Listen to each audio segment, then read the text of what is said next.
Winter Express. I'll be your pre-recorded guide with the assistance of the lovely AI announcer.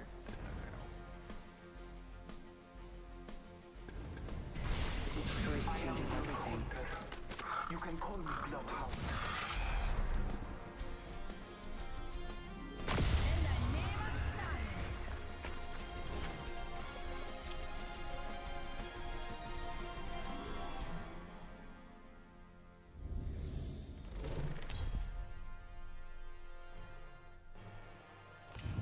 Step aside, champion coming through. The battle begins. May the gods bless you.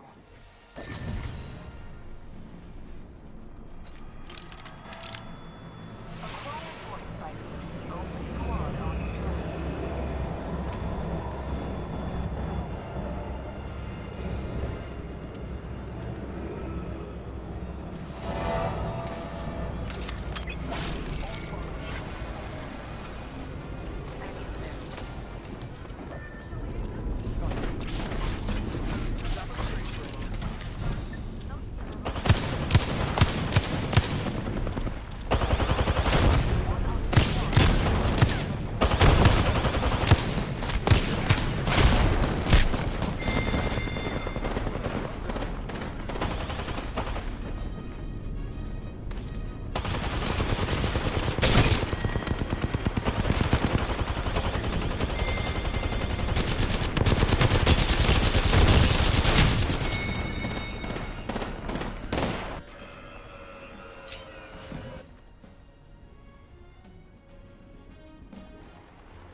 Process of elimination through process of elimination.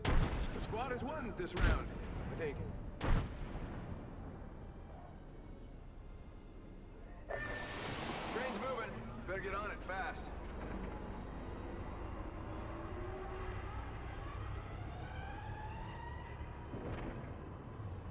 Auto respawn with full gear in effect.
lot.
You've arrived at my Winter Express.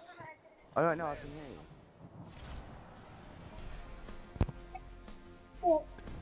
I can hear you. Hello? Follow me if you want Fine. to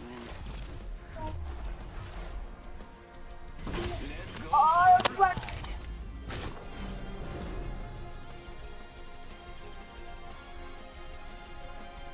I am Bloodhunder. You can call me Bloodhound.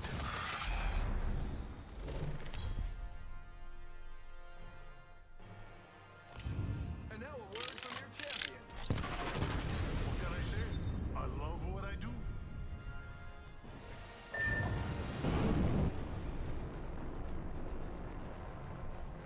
Be the only squad holding the train to gain points.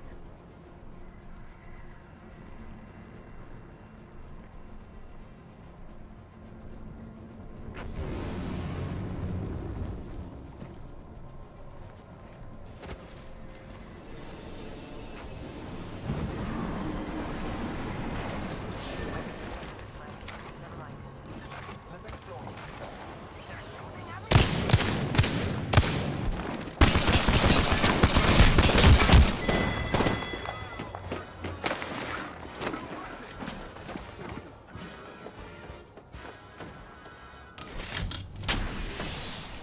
Listen up. Stop on the train for a moment.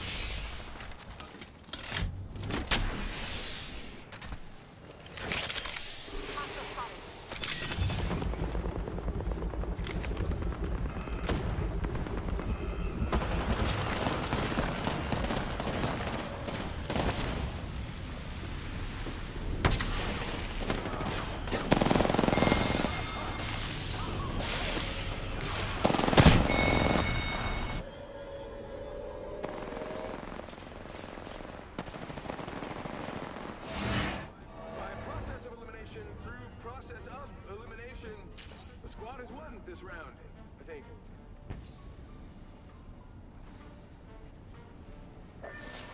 Train's moving. Better get on it fast.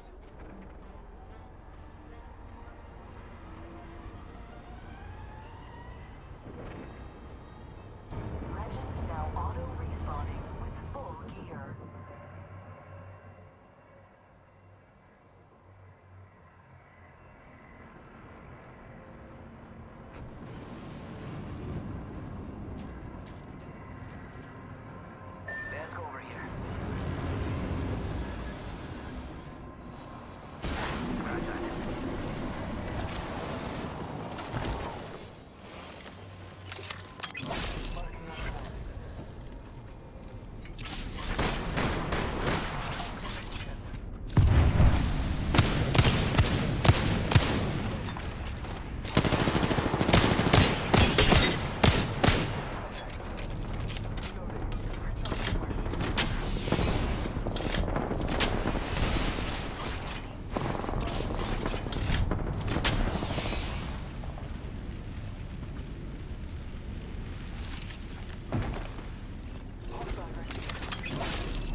train because we're moving and you want to be on it.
Train's moving. Better get on it, fast.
Squad on the train.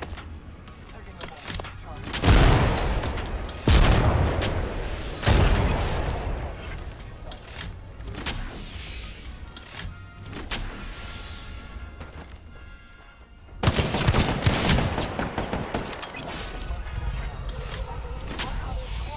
boarded the train.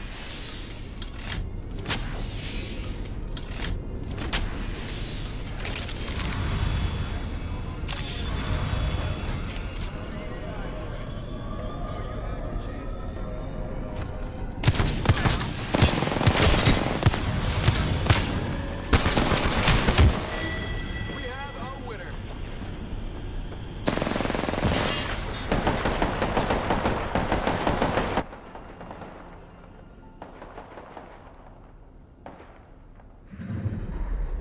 No contest, we have our champion. Head on over to get your victory drink at my very glamorous bar. You know, yeah, bring a jug. We're short on restrooms.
welcome to the Winter Express.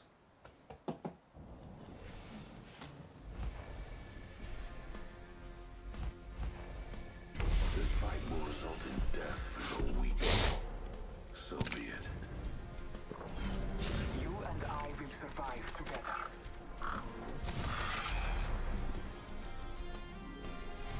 Be calm and don't blow a fuse.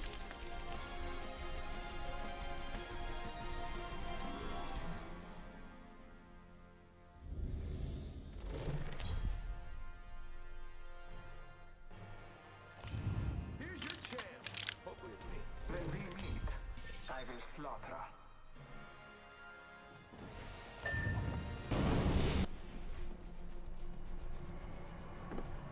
Hold the train and acquire the most points. A defensive area over there.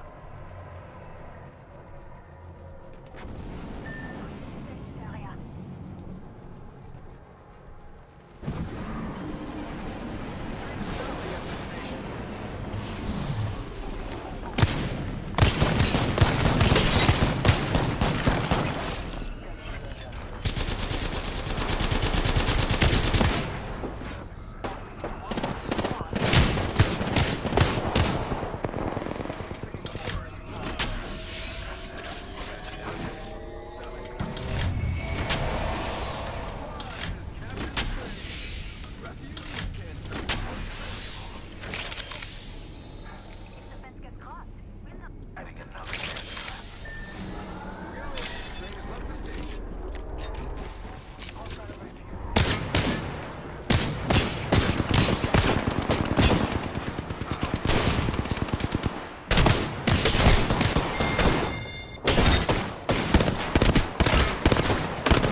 Get it? I mean, I've just done it a million times. It's not happening very often.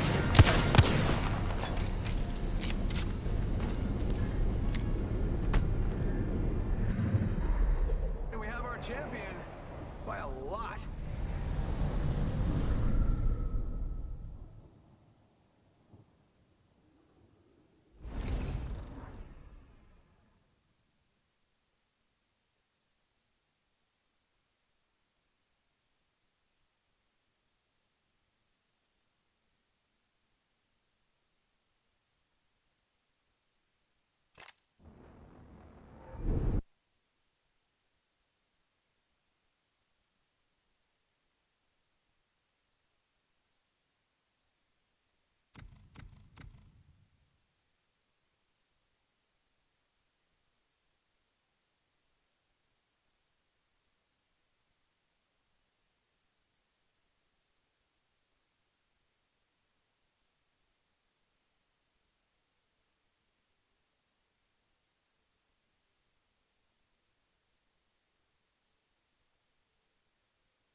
All aboard the Winter Express.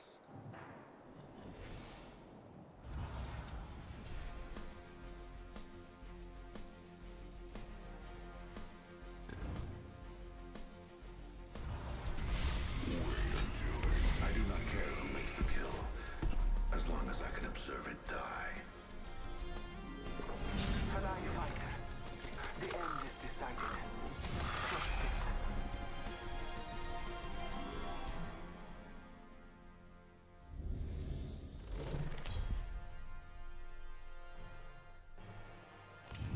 Hey, look, it's your champion.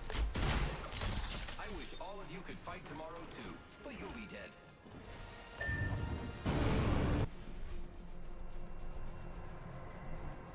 Acquire points by being the only squad on the train.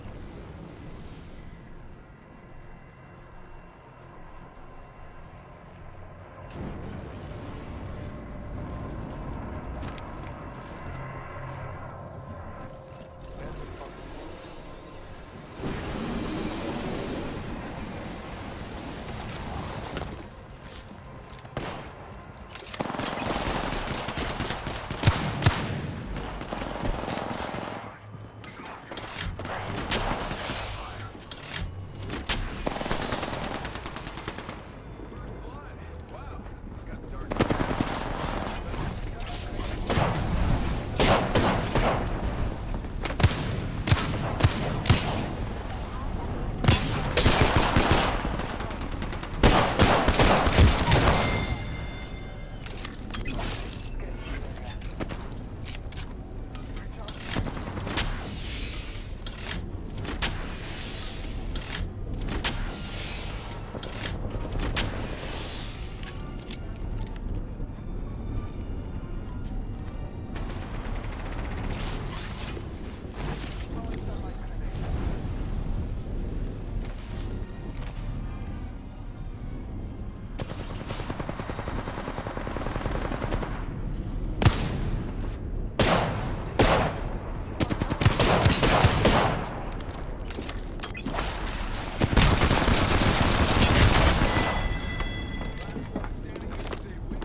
Some dare may say family until none of them were left. Happy holidays, one and all. Okay, train's moving. Keep your arms and legs inside at all times, because this thing is not insured. Legend now auto respawning with full gear.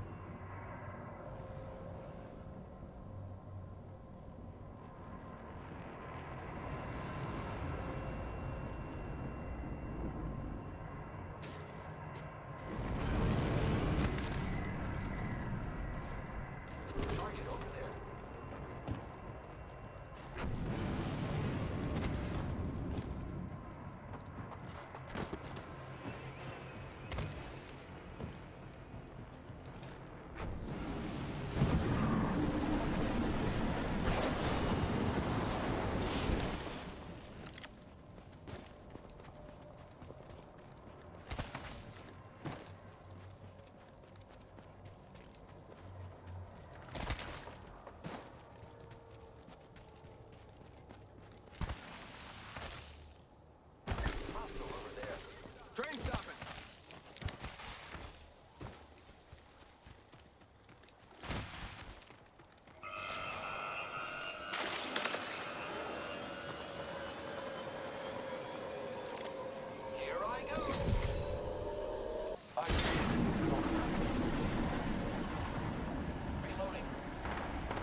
rack up those points, because someone's close to winning.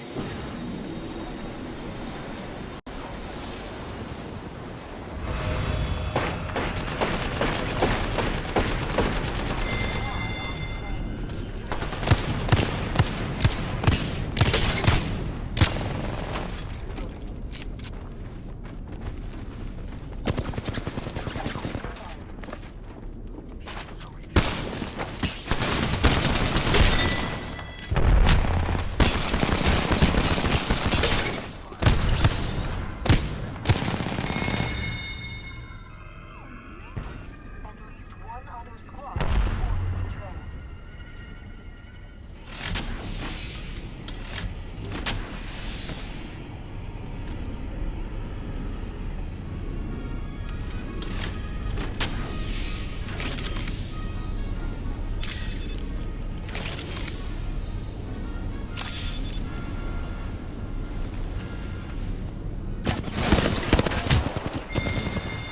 The match is almost over, just like me and so many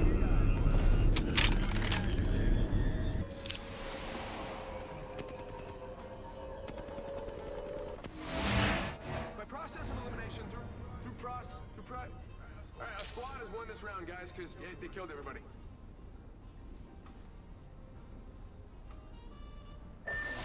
Hurry, the choo-choo train is moving. Huh? What? Everyone says a choo-choo train. The train's the short version. What baby calls it that? No baby I've met.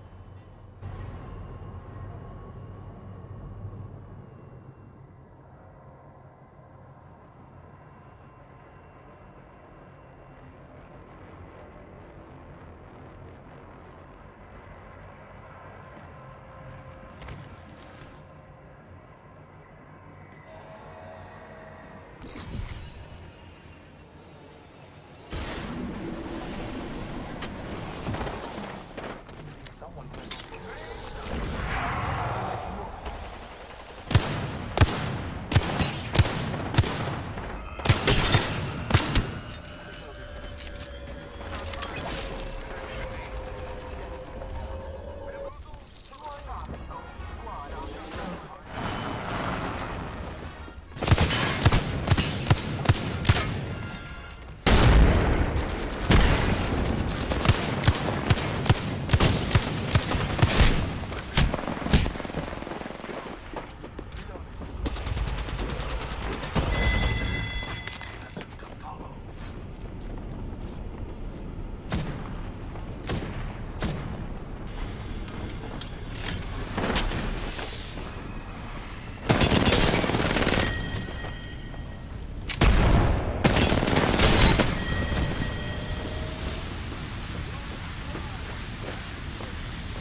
one's close to winning.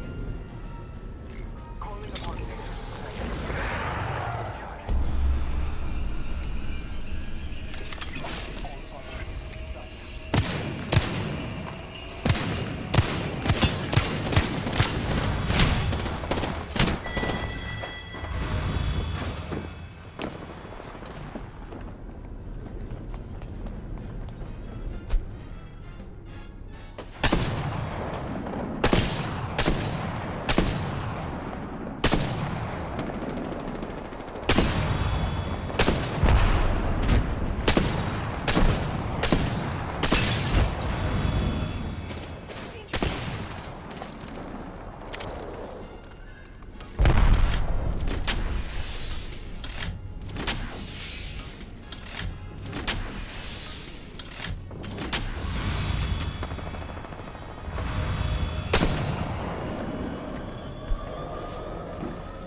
Got our winner.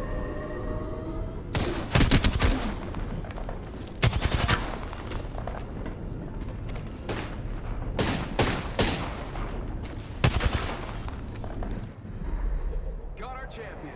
A close one.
All aboard the Winter Express. It's been a whole year, so let us reflect on all my accomplishments. Oh, yes. Oh, that was a good one. Together, we will slaughter our enemies. My name is Ray, and we have a job to do. I do not care who makes the kill, as long as I can preserve it, die. It's not.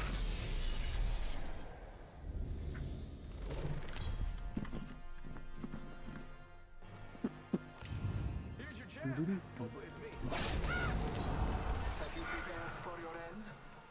I have.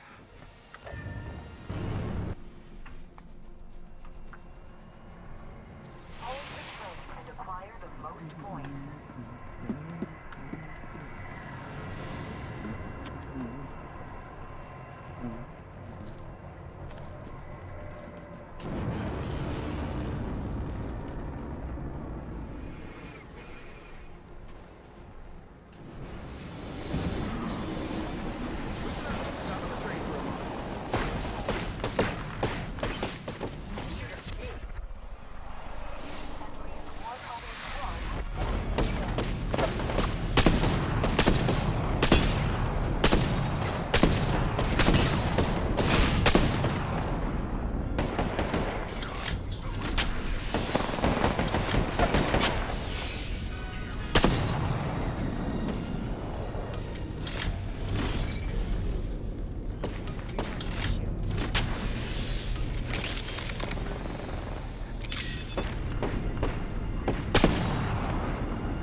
Major reaction.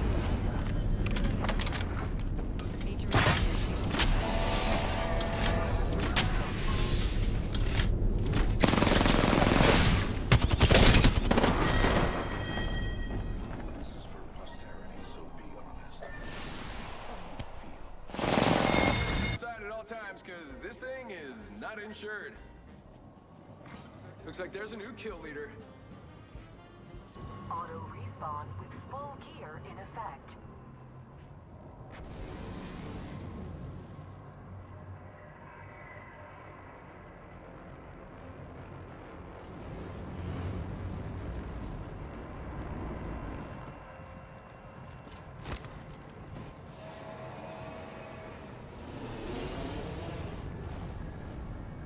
The all-seeing eye.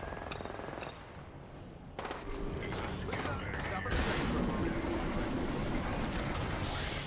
Taking fire. Backing out of my drone.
champion Too easy. by a lot.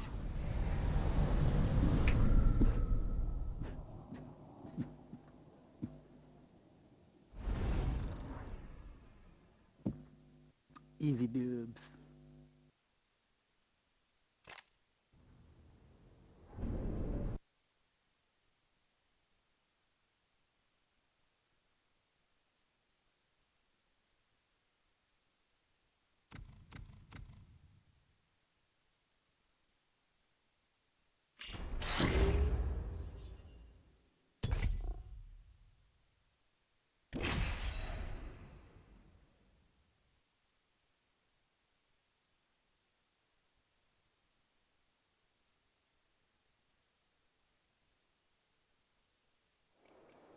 All aboard the Winter Express. Hey, it's been a whole year, so let us reflect on all my accomplishments. That's a good, yeah, that was a good one too. Memory. The pull toward disorder is relentless. I embrace it. Prepared and ready. I can't wait to get down there and do a job.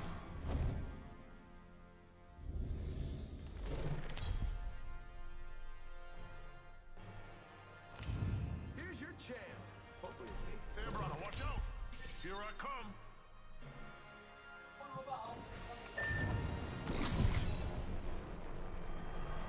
Are you gonna sell? The whole squad holding the record.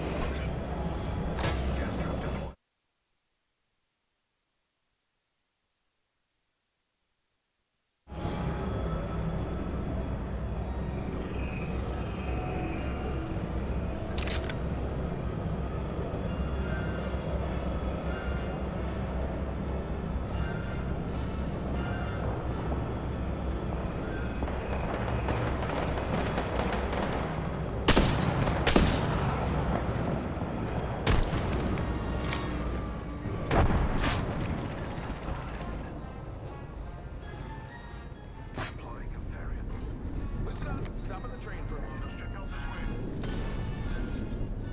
Minus gas detected.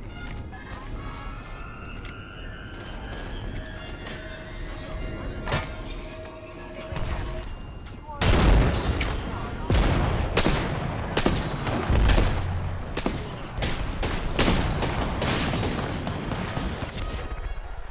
Point jumping.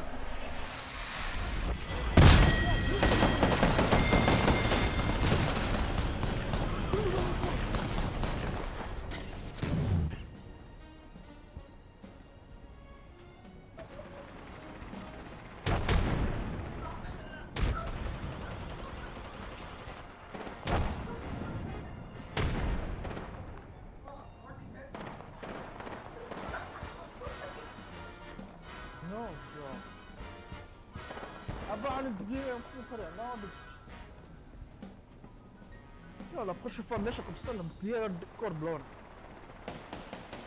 Change un truc comme The match is almost over. Just like me and sultry AI Yeah? voice. What, you had your chance.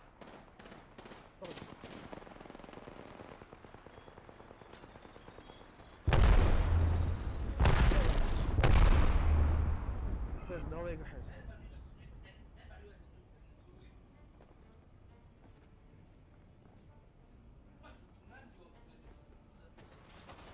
Non, avec quel match? C'était quoi, c'était 4 contre 1 et There's j'ai only dit, ones left, so I guess that's one way to do it. en arrière quoi, il y a Boubouti? Rempart. Non, rempart ou quoi, hein? Okay, train's moving. Keep your arms and legs inside at all times, because this thing Oh is shit, not il est insured. venu. legends now auto respawning with full gear.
Go take it. Go take it.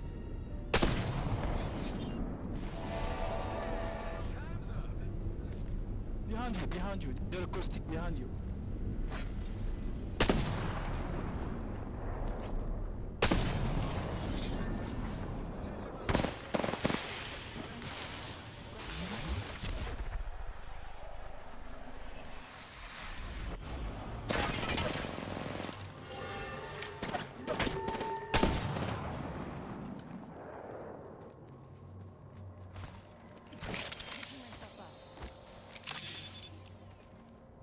Là, on saute.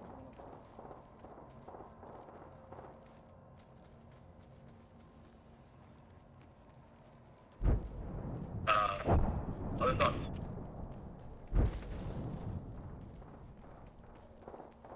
The train is stopping at You wanna the go? station. The train is in the station. Pretty literal. Okay, Matthew. Okay, the Western wildfires remain a huge story for us. A rising death toll, evacuations on a massive scale. The overall death toll in the region rises to 15, and death bodies are found in California. Fears of many more lost in fires. In Oregon, more than 500,000 people, which is more than 10% of the state population, forced to evacuate. Nearly 1 million acres have burned. Several small towns in Oregon, places like Phoenix and Talent, almost entirely wiped out. Across the country, 102 active large wildfires burning. The wind's expected to die down today a little bit. We've got Camila Bernal and Lucy Kavanaugh in Oregon, Dan Simon around the Creek Fire in Central California, Sarah Steiner in Southern California around the Bobcat Fire, and I continue to highlight the offerings from the climate team just published from Brandon Miller and Drew Kahn. Western scenes are what a world looks like with just a degree or two of global warming and a lot of work to be in store in the coming years. The other big story on the George Floyd case, 4 officers accused facing a judge in less than an hour. They appear poised to blame each other. It's a motions hearing in Minneapolis at 10 o'clock on things like whether to hold a joint trial or whether to move the trial. But we get some indications of where this is going from some recent filings from the officers and their attorneys, each suggesting someone else was in charge of the situation. The rookie officers saying they were taking their cues from the veteran Chauvin saying he was simply assisting the others, each suggesting someone else was in charge of the situation. The rookie officers saying they were taking their cues from the veteran Chauvin saying he was simply assisting the others. We also expect defense attorneys to introduce details alleging George Floyd was engaged in large quantity drug sale and possession as they asked the state to release details pertaining to gang membership, and we expect to hear from George Floyd's family and to the attorney Ben Crump a little bit after the press conference, and we've got Josh Campbell on that in Minneapolis. I think that's it. Okay. International. So we're still continuing our coverage of this migrant camp that I've mentioned over the last couple of days. Melissa Bell has a good at it. And Greece is really taking a very hard line, saying it won't be blackmailed into allowing these refugees off the island. They say the fire was started on purpose. And it's very tense on the camp now, so who knows what's going to happen to those refugees. They found a new site on the island, an old shooting range, doesn't look like it's any bigger than the place they have now. But obviously this plays into how Greece is trying to manage the COVID situation and balance that with dealing with this humanitarian issue. So it's a good story for us, we're staying on top of that. Microsoft releasing evidence that cyber espionage groups have targeted the election. We've got some international reaction on that. They pointed to Russia, China and Iran. We've got reaction from Greece. ESCOM, unsurprisingly, has denied anything. Iran says they don't care who the President of the United States is anyway. And China says we're not interfering with internal affairs of the US. But by the way, the US is the biggest cyber hacker in the world. So Nick Robertson is putting all of that together with international reaction. And then finally, a really good story that we talked about on our real meeting is the CEO of Rio Tinto, massive mining group, has resigned. And this comes off the back of construction of a 6,000-year-old sacred indigenous site in Australia when they were trying to get iron ore. And it's just obviously created a huge issue, a discussion point in Australia. And this is going ahead to fight a 7-year battle. And we're just really looking at how the company has dealt with this situation and pulled out from that. So that's what we're getting into. Okay, thank you very much. Anything else? Just before I made up, your first story coming later this hour, taking a break to try it down. Emergency services in Oregon have been overrun with calls about false claims about wildfires and Antifa. 9/11 dispatchers there have been getting these calls about a false rumor that Antifa members have been arrested for setting those fires and claims that was promoted by the anonymous account behind the conspiracy theories. Authorities there pleading with the public to only trust and share information that is verified by public officials. Obviously, this comes today after a constant report that Vice President Pence expected to attend a fundraiser hosted by by a couple of folks here to have expressed support for QAnon conspiracy theories, and Donnie will be up and available on that once the story is released. And we're moving. Right. Good luck Okay. out there. Hope you have been keeping up with your training. Oh, hey there. So in addition to the 9/11 events that we were watching this morning, we're tracking the state sending out mail-in ballots and the problems and delays. You're reporting today on how U.S. courts are grappling with voters should they get a second chance if election officials make a mistake that invalidates their ballots. In Wisconsin, a major problem there. The state court holding up mailing the millions of mail-in ballots until a decision is made on whether to include the Green Party on the ballot. In Arizona, the Secretary of State, they're pushing back on Barr's scare tactic. He said yesterday there's no more secret vote when you vote by mail. Watch out for Pam Brown's exclusive reporting on the Trump campaign's obsession, digging for details in swing states on vote counting and gearing up for potential legal fights. We'll keep an ear on Pompeo and track his travel. He's headed for the Taliban talks. This is Kylie Atwood and Denny Ansler report concerns among current and former national security officials that withdrawing troops from Afghanistan prematurely will jeopardize the making of a peace deal there. And that's it. Okay, let's go to politics first. Good morning. Just taking a look back. It's Friday, and I just think the larger context of these last 8 days or so, it's about as bad as a Labor Day week as somebody could sort of devise in a laboratory for Donald Trump, who just has been on defense nonstop from the initial report of the Atlantic and the disparaging the military. Obviously, the Woodward revelations to clearly an administration that has not been able to stop Russia's attack on our democracy, expecting her to downplay any such interference. It just has been a complete defensive week at precisely the time when voters start coming in. And as we know, when early voting processes are beginning to get underway in some critical states. Having said all that, whether or not that is swaying voters and their behavior is not something we know. I think we should be able to note that there's no campaign manager on earth that would advise this week the way it played out these last 8 days, and the way the president sort of executed on it, and have that be a game plan heading into the fall campaign stretch.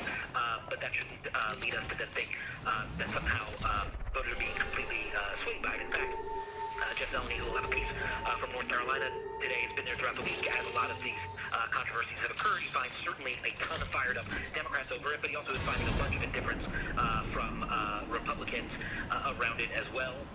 He will have a piece looking at that, of course, the intense effort in North Carolina, because it's a critical prize, critical to Donald Trump's path to 270. So he's been there 3 times in as many weeks, and why we've seen Ivanka and Eric Trump, Don Jr. there all this week as the ballots of early absentee ballots have been sent out to voters there. The president's week of defense is coming also with his Republican hand-wringing over the advertising disparity due to the cash crunch that we talked about on this call a few days ago. So some nervous Republicans, while the campaign manager continues to sort of point to a surgical approach here, where ballots are going out is where they're sort of surging advertising resources. But if you look at the last 7 weeks, and you look at sort of Biden plus outside allied groups, Trump plus his outside allied groups, it's about a 2-1 advertising advantage right now for Biden over the last 9 weeks. The 9/11 remembrances were mentioned. I just want to note that Jessica Dean will be there in Shanksville around Biden's visit, and Ryan Noble's there around Trump's visit. And I think that's where we start. That Zeleny piece, I believe, is slated for the lead and stuff, and I think that's it from us. Great. Okay. Thank you very much. Let's open up now for anybody. Any thoughts?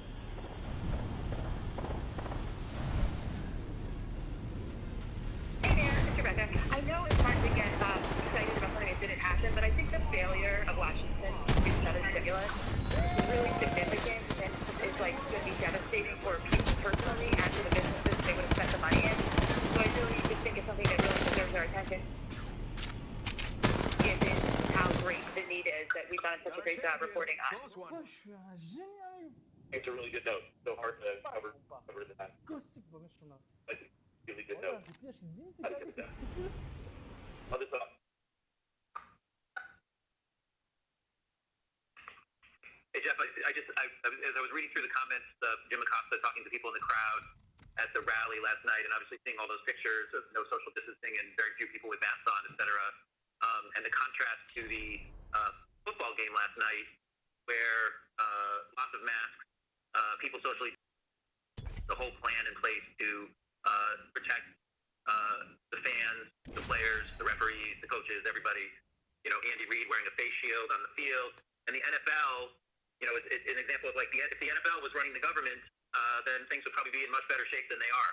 And I just thought the contrast of those two things was just interesting. It's, I go back to the sports leagues again. The NBA in its bubble is doing a great job. The NHL has done an incredible job in terms of handling the virus and working through it and having a plan. Baseball obviously struggled early, but they seem to have bounced back and are in a better place. It was pretty extraordinary. The two events last night, our iconic National Football League, the President of the United States speaking in Michigan. I just think there's an interesting conversation to have just about those in contrast to each other. Sure, and we've got great video of both things. The content tape is great, so I think we should absolutely be doing that. It's also quite extraordinary, as you said, the content tape is great. I mean, you did an amazing job, but here's what those people are saying about it. Only 10,000 people have died, and again, we've talked about this and shown it a bunch of times, but I don't think we should let that go either about how, first of all, it's an example of how the president having a successful message delivered to his people. It's not a big deal, stay calm, his idea about staying calm. And then the only other thing I know we've written a bunch of pieces, it's been discussed on the air, but, him citing FDR and Churchill, just how wrong and just off that is in terms of his way he's using it and the way it's the actual truth in history. I go back to that thing I said a few weeks ago about what the suffragette historian said in Eric's documentary about history is not actually what happened, it's who tells the story. And Trump tells his own story, and as evidenced by the people that Jim Acosta talked to last night, his telling of his story is working with a large segment of the population. So I think those things are all things to talk about as we go forward. And the propaganda, and the phone, as one said, 8 hours, possibly. What are thoughts? I just wanted to get off of something that Cutler and Michael touched on. The failure of Washington package that Americans and maybe many of our viewers are feeling on many fronts. The economic suffering that people are going through, and also suffering from COVID. There's the contrast with a day like today that everyone is thinking back to 9/11, and there's collective grief and collective mourning, moments of silence and all the ceremonies this morning, and we'll have the visuals tonight. It really does serve such a contrast of where the nation was then and where the nation is now.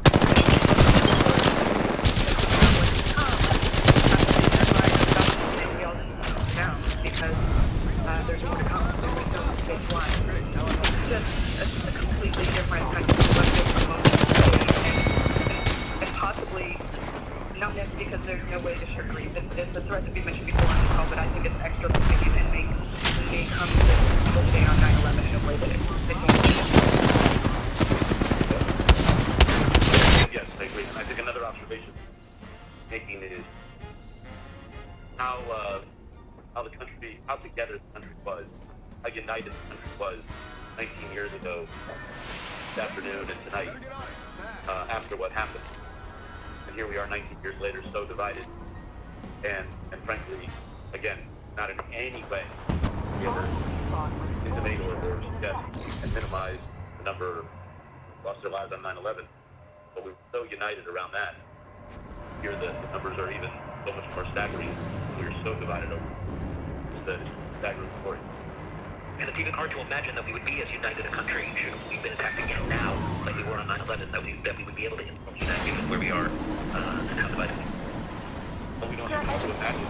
Well, hold on a second. We don't even need to imagine because we have been, we are going through this on as a country, and we are so divided. So, sorry, I got somebody else. No, that was just me. That out of last night's rally, people not wearing masks. People are wearing masks. And I just think that putting those two images side by side is a very visual, very image of true America, of true different ways of looking at life. And I just think that that's a very, we have to show something visual, but I think we can look at that.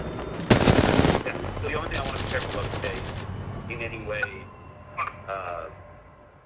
disrespecting 9/11 events, and I'm not suggesting anybody's trying to ever try to do that, but I think that's something you can say, power, but just make sure that you don't in any way. I'm not trying to suggest you, but don't want disrespect in any way the 9/11 today. Other thoughts? Jeff, one thing from more micros and this macro, but the non-mask wearing in the interview we had with people. We're 6 months into this, and maybe these aren't all of our viewers, but these people still think that mask wearing is to protect themselves rather than protect others. And I don't know whether Dante wants to do a segment or people about this again, but they're either ignorant or selfish. I think that the mask wearing is something that, well, if I die, I die.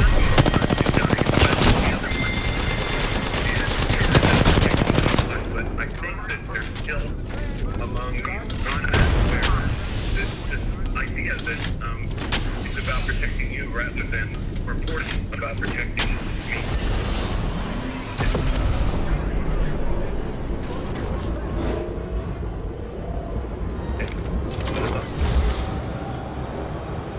Hey, Jeff, I think that's very impactful for these players that are trying to make the switch, and the few people that are there, the restrictions that are there, you feel over here.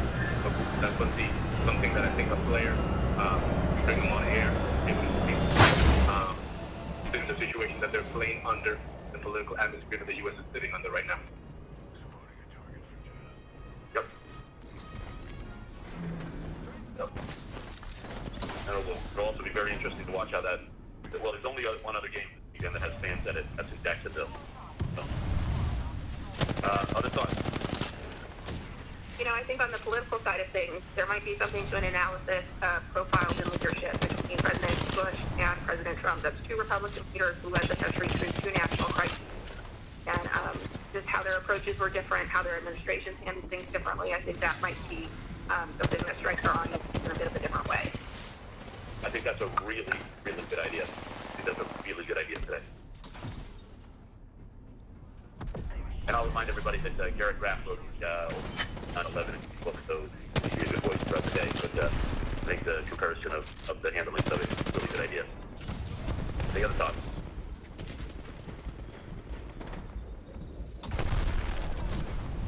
Okay, digital. Okay, we had 31 million yesterday. This season, very not surprisingly, Hollywood, Woodward, and Trump we had most of the day. That was our most interactive story. After that was the White House reaction to Woodward. Then our 18 interviews, behind the interviews, audio. And then CNN investigates the Amazon exploding branded equipment and goods. Then the death and obits of Diane Riggs, who died. Overnight, our strongest piece, doing incredibly well still right now, was Joe Lockhart's opinion on Kayleigh McEnany. And as she crossed the line, that every press secretary has at some point, do you back the truth, do you back your boss? And obviously we know which way she went. But right now that has close to 20,000 concurrents on it. It's been incredibly well. Other things doing super well, utterance that happened in the audience, Collinson on Trump denialism, and twisting, as we said earlier, the history of Churchill and FDR. Number one video on mobile has been Jonathan McCarl asking the president, why did you lie, American people? And on desktop, it's been the Trump supporter, again, as we talked about earlier, saying it's a fake pandemic. Today, of course, we're all over 9/11. We have the 9/11 daily up now, and we're live streaming from events in New York and then later on Shanksville. Excuse me. Coronavirus, the Fauci stories about hunting down, the right words to come, will go on and stay on all day. Third important story is, of course, the wildfire story. We have kind of three really standout pieces on it. QAnon, implicated now even in this story, they're calling this false reports of fires of Salem and Antifa activists. Frustrating, obviously, some overstretched fire departments. We have a piece on how it looks and sounds, people living through this right now, bringing it to all of our audiences. And then, most, I think, dramatically, the devastating fires are just the beginning of our climate change world. Worse disasters are coming. And then finally, I'll point out, yes, we're listening to photo projects underway. Our 9/11 photographer is actually shooting New York City today, how the city is memorializing this anniversary. We also have a piece coming probably for this weekend, since we have lots of 9/11 today, on the Lesbos refugees. So there are those people now, in more dire situations there across Europe. And that'll be this weekend. Thank you. Wow. Thank you, Marcus. Hey, John. Good morning, Jeff. On coronavirus, Fauci gave his dire warning about the fall yesterday. We found like today, 11 a.m. and noon. So we'll see build on that. We'll see Cohen talk about many of the shows surrounding the Fauci headlines and CDC forecast. It's a study about winter restaurants have been getting sick. Sanjay Gupta is interviewing the head of Operation Warp Speed at noon. We're ready to get him up right after there, starting at 1 o'clock around the news that's made there. Let that be a driving headline, keeping the education headlines prominently in a prominent space. Ed McMorris-Santoro on Des Moines schools defying the governor of Iowa and the White House task force on college clusters and saying, please don't send your students home. And then John Harwood from the White House still staying with those pictures and that sound from the rally last night in Michigan. The NIH chief comments about that, and Trump this morning tweeting it's better to work in an office than work from home, despite what public health experts are saying. We have the next hour, the chancellor of the University of Illinois. Really good story there. They put all these testing safeguards in place, yet the students have kept partying, and they're saying huge clusters there. We'll have that conversation with him. And we also have the Houston mayor coming up with John King. They are beginning to significantly ease restrictions in that city, which was so hard hit as the numbers begin to go down. On 9/11, very altered ceremonies due to the pandemic. We're marking all the key moments. We're on the Pentagon one right now. Athena Jones and Ground Zero will start at the Pentagon, and then obviously the action in Shanksville with Trump there later this hour. We'll take his comments, and then Biden during the 2 p.m. hour. We do have Garrett Graff this afternoon to get into the stark difference in the country post 9/11 and how it's handling the pandemic. He just wrote the Atlantic that the country has lost its collective resolve during this crisis compared to what we saw 19 years ago. Doing a lot of step backs today because it has been an extraordinary week. Doing fact checking with Daniel Dell, everything that Trump had to say about Antifa and the auto industry, which was just wrong. Clapper on comparing himself to FDR and Churchill. And then Trump's very bad week. Deanna Bash, Abby Phillip, Tulu, Olorunipa on that. We're flanking the wildfires from California to Oregon with Sarah Sider and Camila Bernal. Today with Brooke, we do have Toby Wade in the Stanley book. Really compelling story, forced to flee the creek fire with just hours after noticing first plumes of smoke. We'll hear the dramatic tale. And Poppy coming up has Daniel Swain, who's become something of a Twitter sensation. He's a UCLA climate scientist, been very active just about the rising temperatures out west and how that's just fueling this unprecedented fire season. We're watching the George Floyd officers in court. The hearing just began. Josh Campbell's there. We'll get him up with the Medal of Honor ceremony for Sergeant Major Thomas Payne. It's an extraordinary story of heroism. We will take that event during the 3 o'clock show. Okay. Thank you very much, John Washington. Morning. At 4 o'clock, Jake picks up with, we got Jeremy Diamond doing our White House Donuts, and we'll have an analysis, also 9/11 events and how much has changed. I think Watt has our coronavirus wrap, and Sanjay as well, of course, operational. Mike Rogers and Julia Cayenne will join on the National Security Issues, the Woodward book, and more. West Coast fires is there in California, or psychologist Andrew Bonnier joins us on homeschooling, and Jeff Zelny had that on North Carolina voting underway. And in the Situation Room, we've been following the warning about the fall and hunkering down. All of this in the context of the 19th anniversary of 9/11. Those comparisons of now versus then throughout our 2 hours. We will follow on the projecting another 25,000 deaths in the next 3 weeks. We'll follow on all the Collins top lines out of the town hall last night, the shock of lack of mask wearing, and then the comment then flagged about herd immunity. We'll get to Sanjay and his Operation Warp interview, these newer hotspots that are developing and how she is flagged in the Midwest. We'll see what he says at the 11 o'clock event. He's going to all of that, the vaccine news as well with our doctors and Hill and Walk Rap pieces. We'll also promote you Erica's Sesame Street special tomorrow. We will also internationally get to the news spikes in Europe and in the Middle East. Are we on the verge of another lockdown there? Out of the White House will follow from through the day and all of these 9/11 ceremonies, all of this of last night's rally, Costa's interviews with some of these supporters who say they don't care about wearing masks, and Trump comparing himself to Churchill and FDR. We'll follow on the failed stimulus and the failure of Washington. We have Nancy Pelosi votes, so we'll press her hard on that. We'll follow on new mail-in ballot threads, and we'll keep an eye on fires. That's where we're starting. Okay. Thank you very much. Before we move to the weekend, anybody else have anything they want to bring up? Hey, Jeff, just from alternative programming world, Marcus mentioned the Amazon investigation. I just want to tell everybody that, like, the response to that, the investigation has been amazing, and we've received tons of information from consumers about stuff that appears to be even much worse than the incidents we reported on. So we'll have follow-up on that. The time tech people pulled the recommendation for an Amazon microwave citing our reporting, and the buzz from the tech industry, blogs and news services and stuff is off the chart. It's a big deal. I know that biggest special share. Our biggest special yesterday. Ready. Anyone else? Okay, then let's move again, please. Start with, again, let's start with Spanish. Morning, Jeff.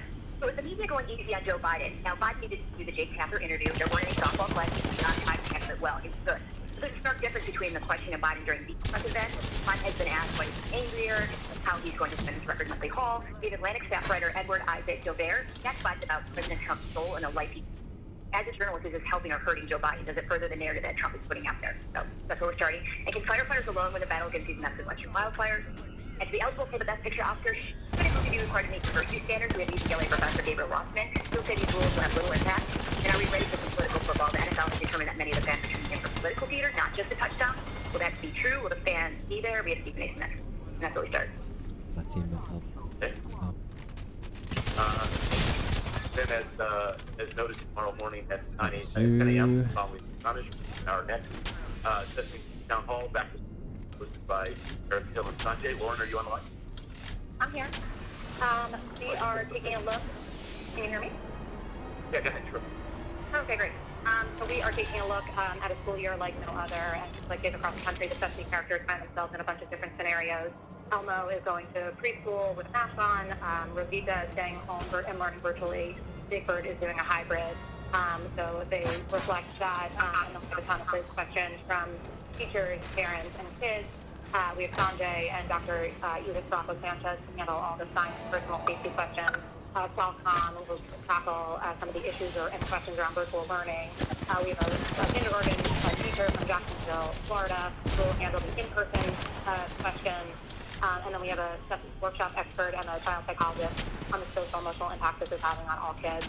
A lot of the moments of characters, and we'll also show off some food messages from Melania Trump and Dr. Joe Biden. Fantastic. Wonderful. Thank you, Lauren. Sunday, please. And start with Inside Politics. Janet Bash is hosting this weekend. We'll break down the impact of Trump's downplaying danger and the path to the nationalist rallies with Dr. John and Dr. Rani and Maggie Haberman and Amy Walter on Trump's claims he didn't lie but was trying to stop the panic, as Biden says it's almost criminal, and how that's playing with voters. From Battleground, Pennsylvania, Congresswoman Cookie Houlihan on the bombshell Woodward book, the stimulus failure, and as a veteran, what the president's words about the military mean to her. And as the White House report is focusing on college towns and testing sewage, we'll interview the head of the University of Arizona on their precautions, including testing wastewater and their rising positivity rate. And that's where we start. Okay, thank you very much. David Union. Hey there.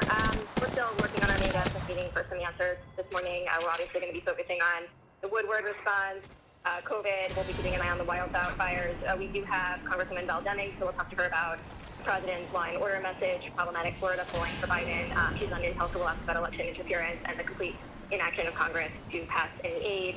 And we should hopefully have some answers on our top guest shortly. Thank you very much. GPS. Good morning, Jeff. Thanks. Creed has a very strong prepared for Election Day to turn into election, perhaps much more. And he offers some grim potential scenarios that we ought to be watching out for in the post-election mess. We'll do a panel on the state of COVID around the world. All the bear stories, other bear stories have to be done Tuesday morning. That's Bremmers, Annie Meadows, and Anne-Marie Slaughter. Then many places in the country tackle COVID deaths. Probably the east of Taiwan, the 25 million people, they've had only 7 deaths. Creed will talk to the person responsible for that success, both epidemiologist and the vice president. And Creed will also talk to billionaire businessman Carlyle founder David Stein about leadership, something that's sorely missing in much of the world today. Thanks. Thank you. Reliable question. All right, we have a lot to play on Woodward book, how Trump spent his day, so we'll also look at how it's all viewed as with Fox News goggles. We'll get into Woodward debate that we spent a lot of time yesterday's meeting talking about. We have Ken Donaldson, we have Bill Carter, we'll have some others. Netflix no tapings, sat down with us. We'll have that, and then we're also going to have Clarissa Ward on her. You're in their sights. Great.